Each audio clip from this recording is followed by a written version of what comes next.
Elizabeth II's earrings are literally soaked in monks' tears. For 70 years, the Queen wore jewelry from a dismembered sacred bracelet, while millions of Britons applauded. When they seized the Koh-i-Noor, monks wept over the destroyed shrine. Their tears seemed to soak every diamond. The British dismantled the temple relic and turned it into royal earrings. The palace still hides documents about exactly how these stones were captured. What's written there that's so terrible? Watch to the end. Discover the most cynical truth about the British crown. Picture this. With one stroke of the pen, a queen changes an entire jewelry dynasty's fate forever. 1843, Anno Domini. Victoria, ruler of the world's greatest empire, signs a decree that will transform a modest London workshop into the creator of the planet's most expensive ornaments. Until this moment, the House of Gerard worked like ordinary craftsmen. 108 years earlier, in 1735, they received their first royal commission, simple work among many others. No one imagined that over a century later, this name would become synonymous with royal luxury. When Victoria spoke the decisive words about appointing Gerard as the first official crown jeweler, the air in the throne room seemed electrified. The attending courtiers understood. They were witnessing a new era's birth. From now on, every tiara, every brooch, every necklace emerging from Gerard's workshops would bear the seal of royal approval. This appointment meant something greater than a simple business partnership. The British Crown entrusted Gerard with creating symbols of power that would pass from generation to generation. The craftsman received the right to touch monarchy's very heart, its precious regalia. But the most stunning creations became ornaments that still guard the secret of their remarkable origins. The sound of hammers in Gerard's workshop in the 1850s announced the birth of a legend. Craftsmen labored over creating an ornament destined to survive a century and become a silent witness to British history's most important moments. The pear-shaped diamonds amazed with their size, 12 and 7 carats of purest brilliance. Each facet was cut with mathematical precision, every angle calculated for maximum light refraction. When sunlight touched these stones, they transformed into rainbow flashes capable of blinding observers. The jewelers created not just an ornament, they forged an instrument of power. Queen Victoria understood the symbolic force of precious stones. When she wore these earrings with the matching necklace, subjects saw not merely a woman, but the embodiment of the British Empire's state power. The name coronation became attached to the earrings for good reason. They became part of ceremonial dress at the most solemn state occasions. Each public appearance of these ornaments meant an event of historical significance was taking place. However, their true purpose was revealed only a century later, when a young princess prepared to accept the crown's burden during the most dramatic period in British history.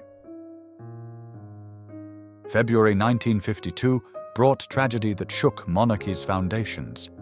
George VI left this world unexpectedly, leaving his 25-year-old daughter face to face with the greatest responsibility.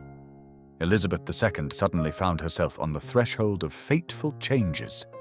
The entire world held its breath in anticipation.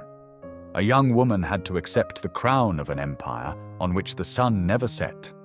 Courtiers feverishly prepared for a ceremony that would demonstrate British tradition's unwavering strength, even at the moment of generational change. The coronation was scheduled for June 2, 1953. An entire year went into preparing an event that would eclipse all previous celebrations. Every detail of the ceremonial attire required careful consideration. Choosing jewelry became a real dilemma. Tradition dictated using ancient regalia, but the new era demanded a fresh approach. Advisors suggested commissioning modern ornaments that would reflect the spirit of the mid-20th century. Elizabeth II made a decision that astonished everyone. She chose earrings created for her great-great-grandmother a century earlier. This was a gesture of deepest respect for dynastic continuity, and simultaneously a demonstration of confidence in monarchy's eternal values. But the secret of these earrings lay not only in their dazzling beauty. The genius of Garrod's craftsmen manifested in a revolutionary technical solution. The earrings were constructed with detachable pendants, an innovation that seemed impossible in the 19th century. This allowed wearing the ornament in two versions, as elegant studs for daily receptions or as luxurious long earrings for ceremonial occasions. The cushion cut became these jewels' signature. This diamond processing technique required virtuoso skill, since each incorrect hammer blow could destroy a stone worth an entire fortune.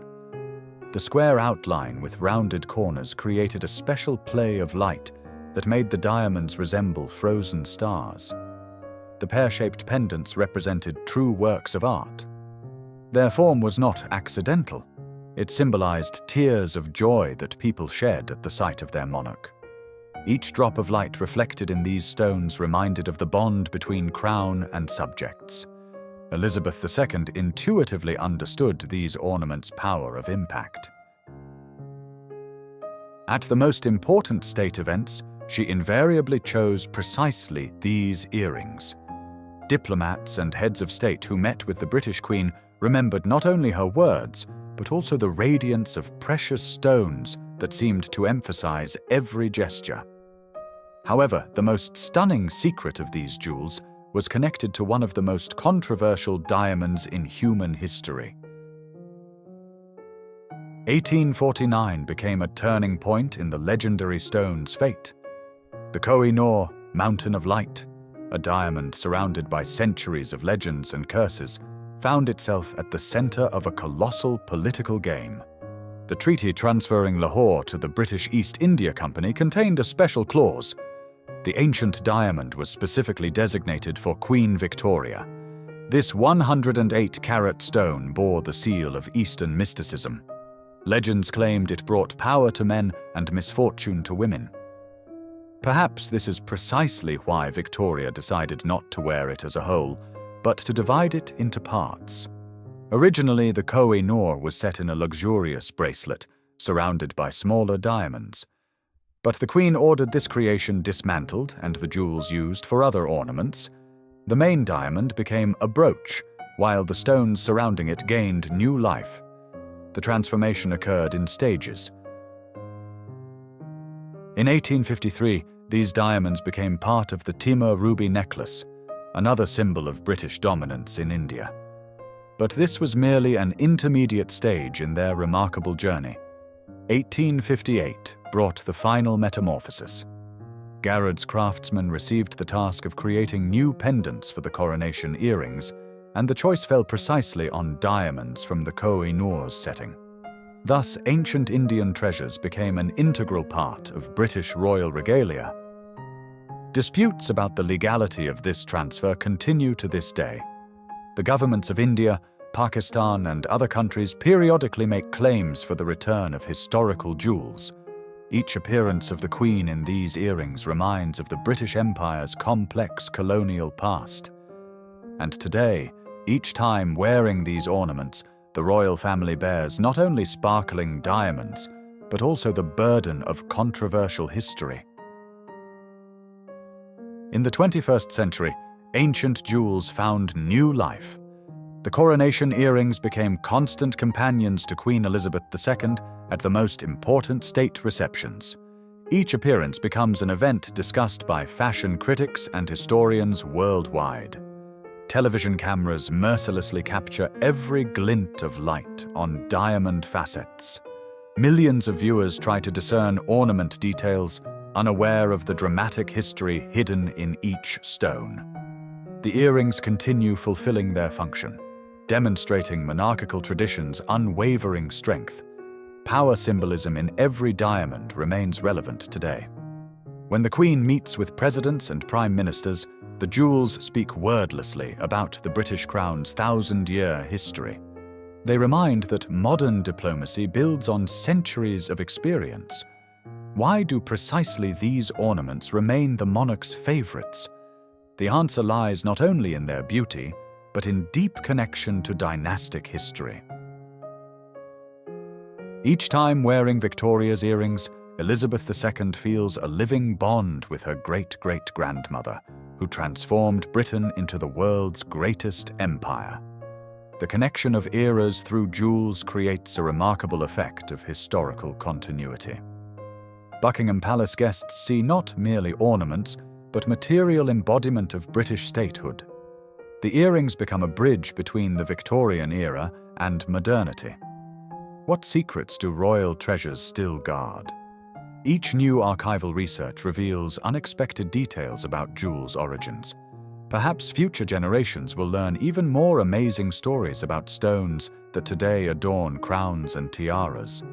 Meanwhile, the coronation earrings continue their triumphant journey through time, carrying memories of British history's grandeur and contradictions. Incredible, isn't it? Who could have thought that ordinary earrings hold the drama of entire empires? And how many more such stories hide in the world's royal treasuries? By the way, have you noticed how celebrities wear vintage jewelry on red carpets? Now you understand why they cost so much. Behind each stone stand centuries of intrigue and passion.